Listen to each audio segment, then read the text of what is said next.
अस्सलाम वालेकुम दोस्तों, मैं हूं मोहम्मद इमरान अली और मेरे साथ हैं साजिद नसीम बरसब। दोस्तों, नेतन्याहू की डेथ हो गई है, वो मर गया है, हलाक हो गया है।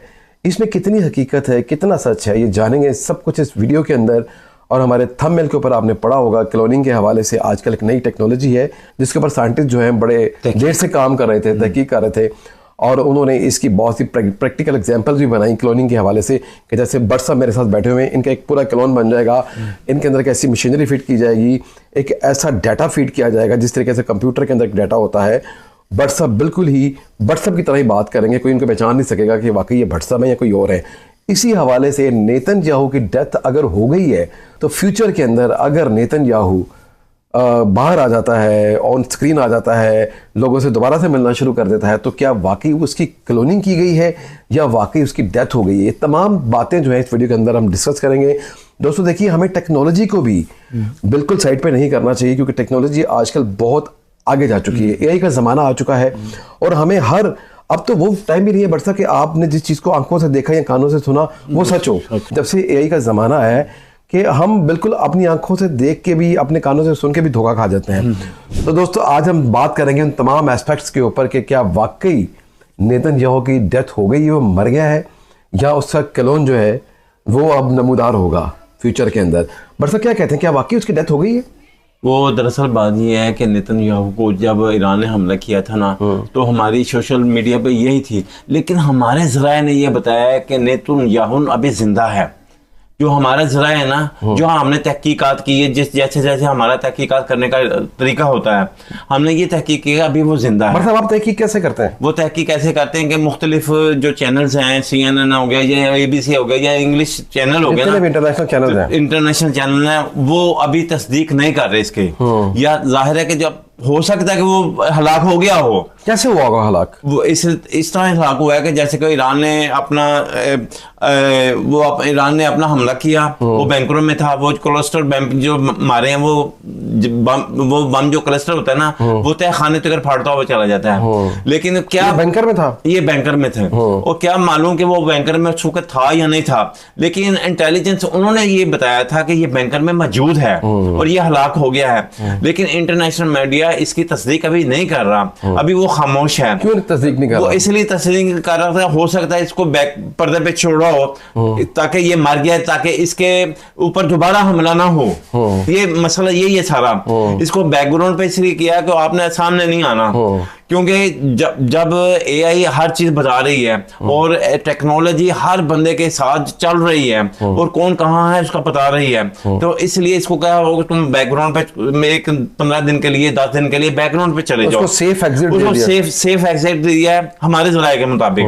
और यह कि क्योंकि उसने जो अपना मिशन करना है, ग्रेटर इजराइल बनाना है, अपनी तरफ से बनाना है। हाँ। लेकिन कुछ तदबीरें अपनी होती हैं, कुछ अल्लाह की तदबीरें होती हैं। सब अल्लाह की होती हैं, सब अल्लाह की तदबीरें होती हैं। ठीक है आपकी बात। अब ये है कि जब ये अल्लाह ताला ने फरमाया यहूद नसारा तुम्हारे दोस्त नहीं बन सकते, तो हमें मुसलमानों को चाहिए कि अब एक प्लेटफॉर्म पे इकट्ठे हो जाएं और होश के नाखून लें। और जैसे कि ये अरब ममालिकों ने इसको अमेरिका को अपना खुदा बनाया हुआ था, मैं तो यही कहूंगा। ऐसी बात नहीं है। इसलिए ये कह रहा हूँ कि हिफाजत के लिए वो कह रहे थे जैसे अल्लाह की हिफाजत से ज्यादा कौन हिफाजत किसी की कर सकता है? नाउज़ुबिल्लाह, ऐसी कोई बात नहीं है कि उन्होंने नाउज़ुबिल्लाह के साथ कहना चाहिए, ऐसी कोई बात नहीं है। वो उनकी अपनी मुल्क की पॉलिसी होगी जिसके मुताबिक उन्होंने ये फैसले किए होंगे। जी। तो आप मेरा मतलब है कि अगर उन्होंने फैसले किए तो वो गलत फैसले थे। अब आप सुधर जाएं।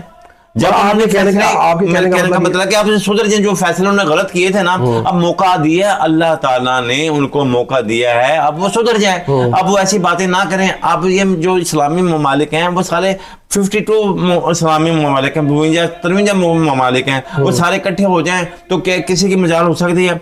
और ये ऐसा करें कि अपनी साइंस और टेक्नोलॉजी में अभी तरक्की करें, जैसे कि यहूद सारा ने साइंस टेक्नोलॉजी में तरक्की की है, तो ये हम भी मुसलमान हैं, हम भी इंसान हैं, वो भी इंसान हैं। जब वो कर सकते तो हम क्यों नहीं कर सकते? जब वो टेक्नोलॉजी में आगे जा सकते हैं, हम क्यों नहीं कर सकते? हमने क्या जी उलमाए दीन बना लिया, वो एक दूसरे लड़ाइयां डाल दी हैं, उन्होंने साइंसदान बना ली, वो आगे चले गए हैं। मसला ये है कि आप साइंस टेक्नोलॉजी, हजूर सल्लल्लाहु अलैहि वसल्लम ने फरमाया अपनी तलवारें और घोड़े तैयार रखो। अब ये घोड़े और तलवारें अब साइंस टेक्नोलॉजी है।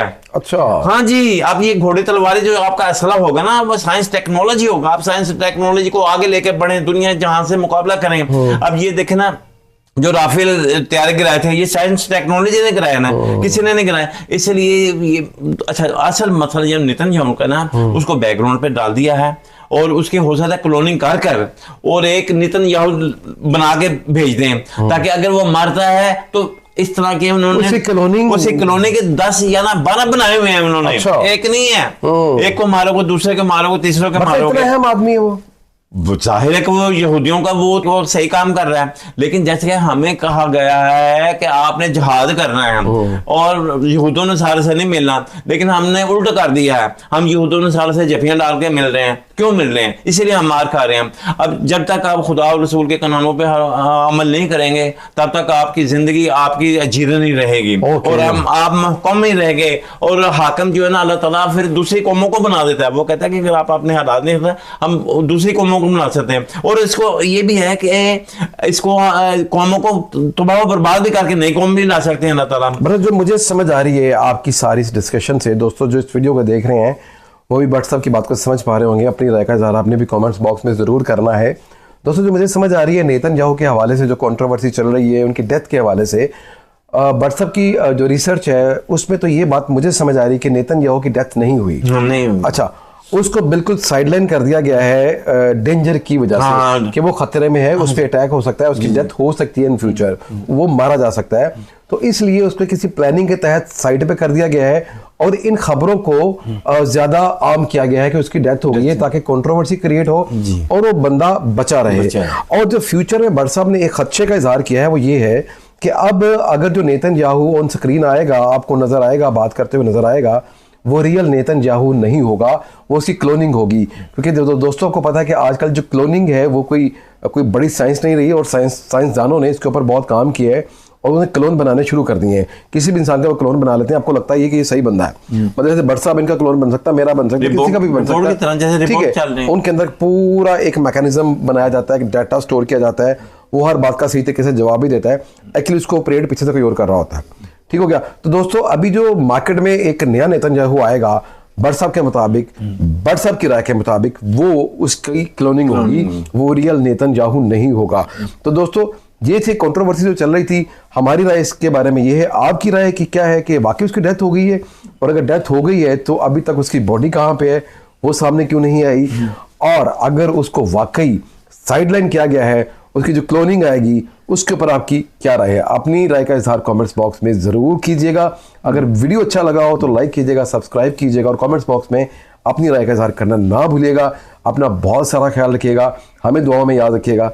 और मेरे यार दोस्त सज्जन बेली Hong Kong, Taiwan, Singapore, Korea, China, Iran, Canada, जहां से भी देख रहे हैं, प्लीज हमें ये कह दें कि हम वहां से, आप सिर्फ अपने मुल्क का अपने नाम लिखना है और ज्यादा कमेंट्स नहीं करने। अगर आपका दिल चाहे तो जो मर्जी हमें कमेंट्स कर दें, और अपने लिए जो भी आप नई तहकीक आपकी भी हो तो हमें शेयर कीजिएगा। Thank you very much. अपना बहुत सारा ख्याल रखिएगा। अस्सलाम वालेकुम।